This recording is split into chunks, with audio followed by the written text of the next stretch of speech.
Good evening, good afternoon, wherever you are watching us from. Welcome to Triple P TV, the #1 TV station for entertainment. And of course, guys, as promised, I am back with another exclusive interview from one of your favorite rappers right here in Kenya. But before I introduce him, you're hanging out with me, Bella Muziki, and you can definitely catch the gist. You can definitely follow us on our social media platforms that will be running down below. So guys, I hope you are prepared. Make sure you're seated somewhere cozy because this interview is definitely going to be lit. So, young Koded, welcome. Thank you. I know you've really waited for me, as in I'm so sorry for keeping you. As in there's something wrong with Africans. African timing. I'm telling you guys, I've really kept him here and I really want to apologize for that. It's alright. Thank you for availing yourself for this interview. Thank you for having me. You are looking fly. I just want to talk about your shoes, your pants. I mean, I wish you could see it from my end because I'm telling you, this guy is looking so nice. So let's talk about your outfit first. Alright. Did someone dress you or is this just you? No, this is all me. Okay. Like fashion is just like Uh-huh. part of an expression, so it's gotta be a part of me. Okay, because I've heard a lot of times that artists express themselves with how they wear clothes, with the type of clothes they wear. So this is you. True. Okay, so let's talk about the shoes. Where did you get them from?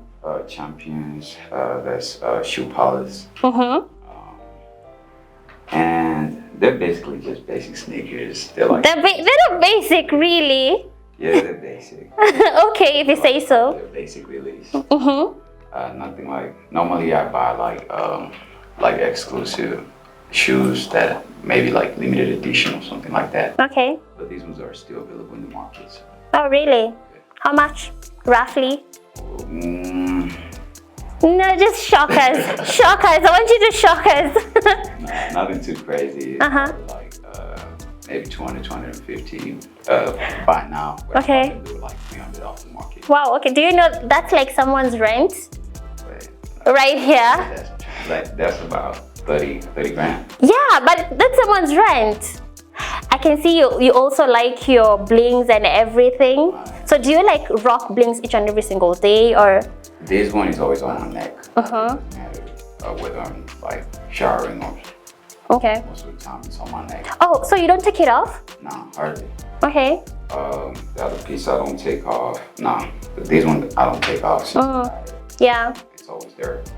And all the others I just take them off just to like clean them up and stuff like that. Okay. So the one on your neck, does it like have a sentimental value? Yeah. Maybe you could like to share? Nah, No? like a little bit private. So, Okay. nah, it's just like it means a lot to me. Okay. I lost it at a club. Mm-hmm. It's like a week ago. Yeah. Last weekend actually. Okay. Lost it at a club. I couldn't leave until I found it. Really? Okay. Yeah. So I really like your accent and I'm pretty sure everyone listening back at home is like, ooh, jamaa anaongeaje. So let's find out where he's from. Because I'm pretty sure, yes, you've got fans out there, but there's some people who still don't know where you're from. They'd like to know more about you. Well, I was born in Kenya. Raised in Kenya for a little bit and then moved to the States. Okay. So in terms of tribe, a lot of people like to ask me my tribe. So I'm from the Kisi tribe. Okay. Yeah, so I know how to speak Kisi. Swahili, although I'm not too confident speaking. Okay. Most people are like, oh, you're forcing it. Really? And then some other people are like, you speak good Swahili. So I stick to English. Okay.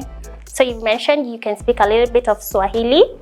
And a larger portion of our fans would really love to hear you try to speak in Swahili. So just give me something small. Okay. Administered, Koded. Okay. Mtu anajua Kiswahili ni watu. Mzee anajua Kiswahili. Umesikia venye anasema like it doesn't feel like you're forcing. Anybody telling you that, that's cap. Yeah, that's what I like to believe, but yeah, like sometimes. I feel like you should try more, like try to speak more of Swahili. I do like on a daily basis. Like, there's some people like, if I meet up with them, I'm not gonna try and speak English. My sister, it's just either I speak Kisi or I speak Swahili. Okay.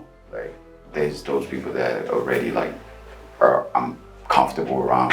Yeah. I'm gonna speak some Swahili too. Okay. Yeah, or if they understand my native, I'm gonna speak native. Okay. Yeah. So your accent is so deep. How long have you been in the United States?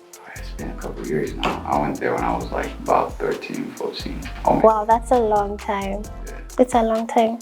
So now let's talk about your music. Honestly speaking, my fans know I'm not really a huge fan of hip-hop, but I listen to a couple. And I've been listening to your songs, by the way, especially the ones you've done with Trio Mio, the ones that you've featured Kenyan artists. So my question is, maybe you could take us back to where it all started. Well, music for me started a few years ago, but like that's like more professionally doing music. Yeah. But before that, I used to be like interested in stuff like choir, music classes, and stuff like that. So just kind of building up my interest for music, and also just the type of music I used to listen to growing up. So it's like a whole concoction. My brothers used to like play country a lot and rock. Country music? Yeah, country music and rock. So now I live in Texas, so it's like I love country. And later on they transitioned to hip hop, like that's like mid 2000s, and like that transition just kind of like created something in me, like it just kind of clicked something in me, and I just built like an interest in hip hop. Okay. And my first production was sometime in 2015. Released my first song. It was called Alice My Love. I think that was it. Alisa what? Alice My Love. Alisa My Love? Yeah. Okay. Yeah, Alice My Love was my first release. And then there was some others. I don't really remember the topic. And then there was a SoundCloud era. Okay. So 2015, 2017, around that era. So I took off to SoundCloud too, because I was still in high school and everybody used to just be like, yeah, you on SoundCloud, you on SoundCloud. So I built up a SoundCloud where it was me and 3 other guys.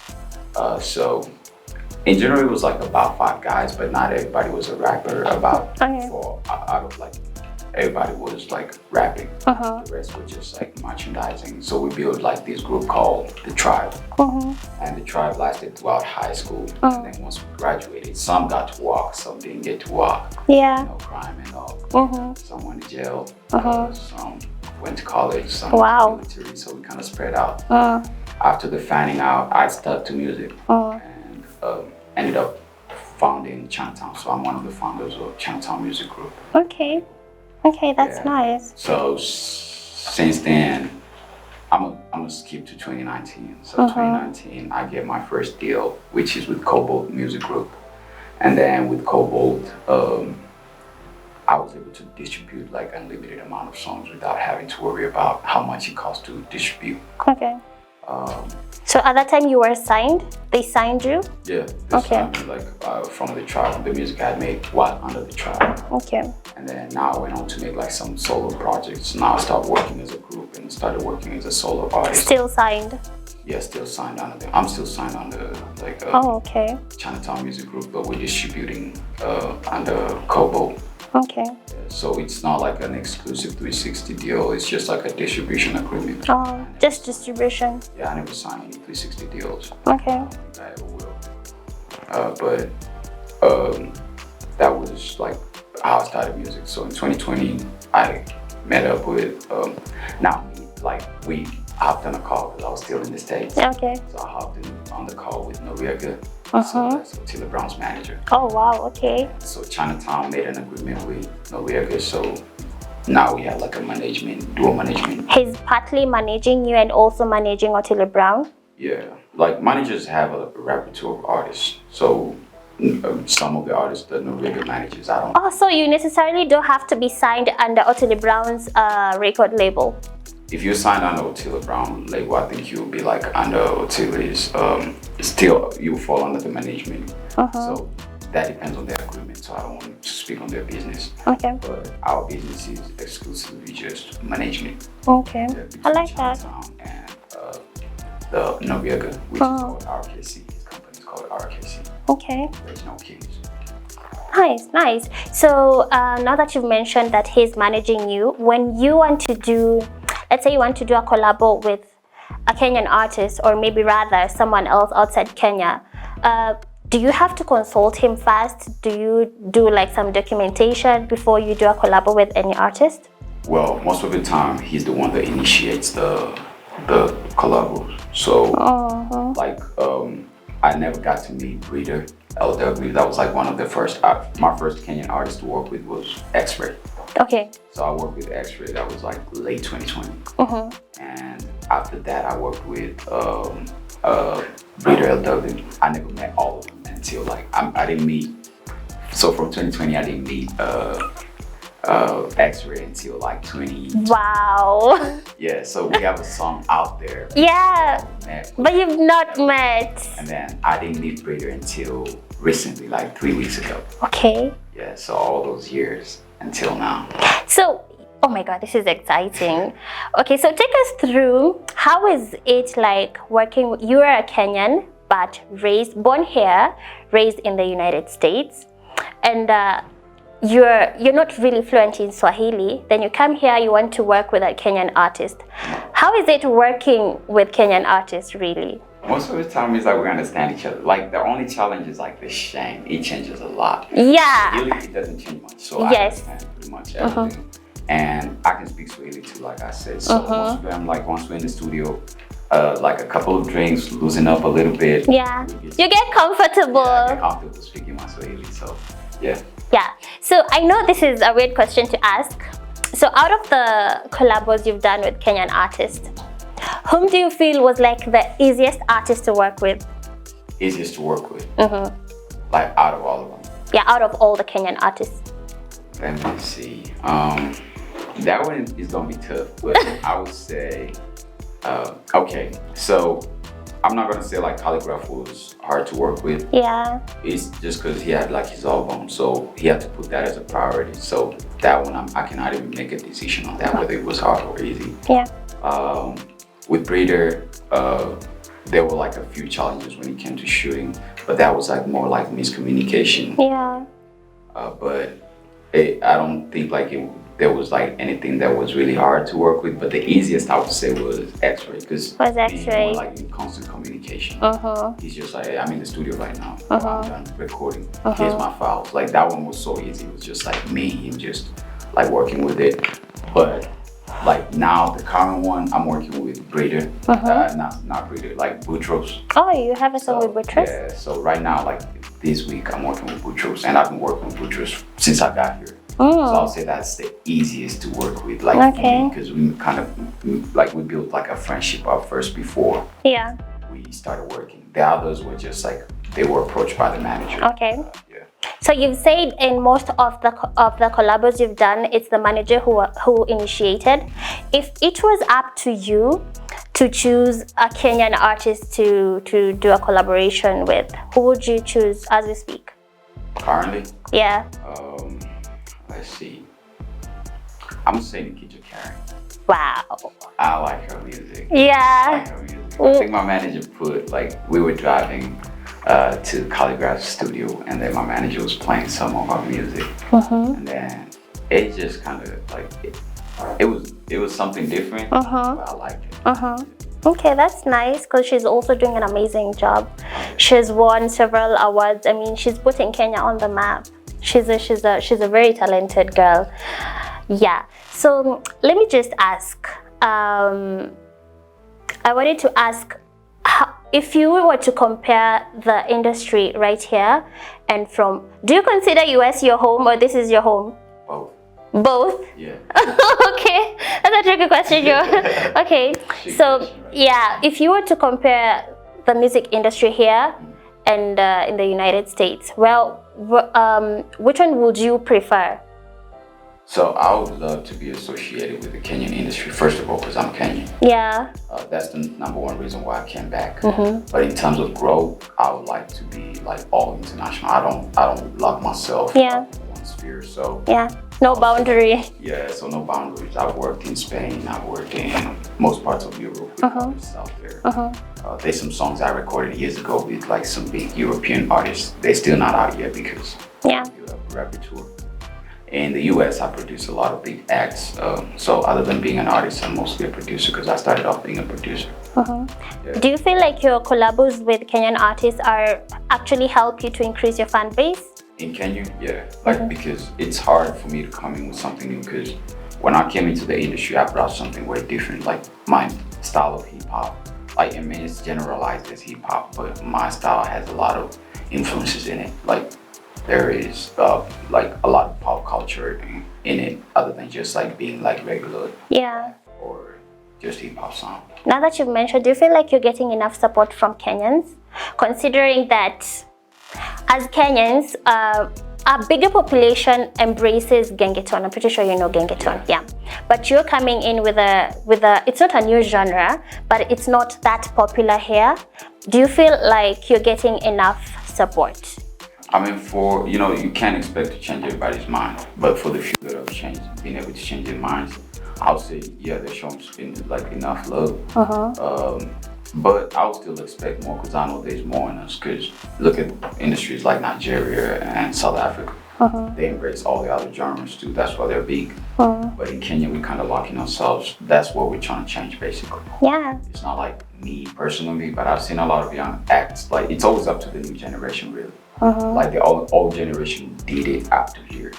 So no disrespect to them, but now it's something different. Like, that's like the challenges we're facing. Like, the old generation is just like a little bit hands-on on the new generation. Yeah, I feel like just a little bit of loosening, we might be able to push the industry forward. Yeah. Okay, now that you're Kenyan and you are living in the US, how long have you been here since you came back? Since January 28th. Okay. Like a month or so. Yeah. Now that you are based in the US, do you feel like you're pressured to produce the type of music, like, let's say you're selling your country, you want to sell your country because you are Kenyan, but based in the US. Do you feel pressure to sometimes try to write music that reflects where you're coming from or who you are? Normally, I don't really focus on that. I mean, there is like a few comments that I read that people are like, I'm trying to sound more like Americanized. But that's what my style is. My style is like influenced by like the culture out there. Even hip hop, like most of the styles. People say gengeton is original. Gengeton is not original. Gengeton is a mixture of house and African dance music. So it's nothing original. Like, sound cannot be like really invented. It's already something that exists, and then you just combine like multiple sounds and it creates something new or something that sounds like it's new. Yeah, so I don't feel like there's pressure really. I just do. Topics I can sing about my life or experiences I've gone through. Yeah. Let me take you back. You mentioned that you started having an interest in hip hop when you're still young. Maybe you could let us know who your mentor was, who you look up to. So, like, my brothers are old, like not super old, but they're like what I would call like the old generation for us. Okay. But so they listen to like the old school acts like Tupac and Biggie and all of them. Yeah. I think 3 6 Mafia was like my favorite because it's like very aggressive. He was, or he still is? 3 6 Mafia? I don't think they really dropped anything as a group like that is like, okay, like this is new. It's just like, if they're dropping any music, it's not like really reaching out there. But their old music is still like what really gets me. Like, it's all aggressive. DMX, aggressive. I like my sound aggressive. It's just like letting out feelings. So I would say that. Most people say Tupac Shakur, but to me that's like a little bit. Like, yeah, I don't like that. I like people kind of express their feelings more. What do you feel about the likes of Eminem, T.I.? T.I., he's great. Like, obviously, like, he's made a name for himself. Eminem's still a legend in the industry. He's got bars, he's got delivery. All his music talks about his family, in case they didn't know. But yeah, like, if you listen to all his songs, they're about his daughters, relationships. He never sings anything outside himself, so it's always something that comes from the interior. So it still relates to like the expression, self-expression. I like that. Recently, okay, not recently, last year, I did an interview with Nasty C, and I feel like you guys are doing something similar. Nasty C, yeah. Yeah. Have you ever thought that you guys could maybe come together and do some magic? Because I feel like you guys are similar. I don't know why I'm getting that vibe. It's like he's like my age mate. So yeah. Born in '97. So oh, you're 97. Yeah. Nice. So like I feel like it's just that like the energy and like the sound that we both create. He's not limited. I've seen like his repertoire and his catalog is just like a whole different types of sounds mixed together. So I feel like that's where we're not limiting ourselves. I feel like if something was to happen, it will happen eventually. Yeah. Yeah. I like that. Yeah, I like his music. Okay. If you were to change anything in our industry, our music industry, what will that be? Again, it's just that hands-on. Like the old school fellas are hands-on. Yeah. Like, they're too hands-on. Like they want what they want. Like but they don't like. Part of being like a millennial is being able to express yourself. Yeah. But like the challenge is always like, you know, like just like our parents, like they you know, they believe whatever they're doing is right, which to some point is true. So the industry works the same way, but there's always that room to kind of like be, you know, like Gengeton. Yeah. Now, it doesn't really like click to the old school for, you know, like the old crowd. It doesn't really relate to them. But the young generation likes it because it's way, like it expresses what the old people are like not comfortable to express, like sexuality. Immorality. That's like stuff we gotta be able to talk about. Like our generation is able to talk about feelings. No rapper was talking about feelings until Juice WRLD. So Juice WRLD comes out. What was the other rapper? XXXTentacion. Like those were rappers that were rapping about their feelings and how they feel, like mental health and stuff like that. So like this generation that speaks about that, they all like die young. Like most say it's drugs, but that's a problem we gotta face. Yeah. So that's what I mean. The old generation gotta understand that there's way more problems and that need to be spoken about, like, or more topics that we gotta discuss rather than just like, oh, like hey, be nice, or I don't have to pretend to be like nice if I'm not nice. Yeah, true. So a lot of Kenyan East African artists who are celebrated have come out to express that as much as they are doing so great in the industry, there's someone who helps in maybe writing and everything. So do you write your own songs, or do you have someone who writes your... I feel like somebody to write my stuff, they gotta be somebody who's part of what I've gone through. That's hard, so I write my own material. Oh, because some of your messages are too deep, yeah? Yeah, my messages are too deep. Like most of my lyrics, they might sound like too like shallow. Okay. But they got deeper meaning than that. Like you gotta listen to it more than once or twice to actually get what it means. Oh. Yeah, so young Koded, as in, it has been a pleasure having you here. Thank you so much for gracing us with your presence. As in, you're so young, but the way you speak in such a mature way, and I really admire that. Thank you. So as we are wrapping up, I'd like to ask, because there's a fan who's really pressing me with a question.